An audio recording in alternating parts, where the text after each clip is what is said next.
Teachers have a very hard time, you know, in life now. And this teacher, tell them about that teacher that we're reading about this morning. Oh, yeah, let's get his name. Do we? It doesn't matter his name because there's a teacher who's an artist. Stan Murmer is his name, and he's an art teacher, and he does art paintings. See these paintings? Very nice art painting. Well, how does he make the paintings? He paints parts of his body and then sits on the canvas. And that would be a hiney and other parts. And other parts. Now, other parts. Yeah. And he's teaching your kids. But he does not show, he keeps his life Yes, he doesn't do this at school. This is what he does. He's an art teacher. This is how his art has manifested. And he has worn a disguise. Like if he's ever done publicity for his work, he's worn a disguise. However, he now was seen on YouTube. He was doing an interview a little while back, and they got it on YouTube, and now all the students have this clip of him. Nude. And was he? In the almost nude, He was almost nude, I think, explaining how he paints his And masterpieces. he's being suspended, and they're giving him a lot of trouble. And But it says here, he's an artist outside the school. What's the difference? What he uses for a paintbrush? Well, it says here, let me just read it. In the school system, that's our school system in Chesterfield Country Schools, whatever, regulations state that teachers are expected to set an example for students through their personal conduct. Additionally, the Supreme Court has stated that schools must teach by examples and that teachers, like parents, are role models. So, is there they are role models in the classroom, but that doesn't mean they don't have freedom of speech and freedom of expression outside the classroom. Let's say that you're, the example that you and I were using backstage.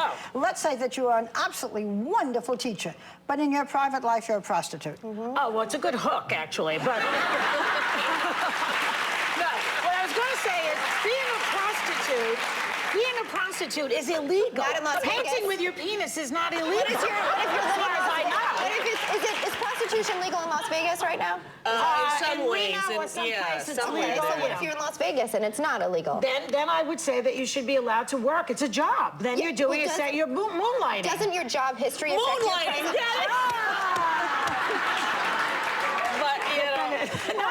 I just think that, you know, freedom of speech and freedom of expression supersede any of these other kinds of, in this case, I think you're right. Squelching. You don't.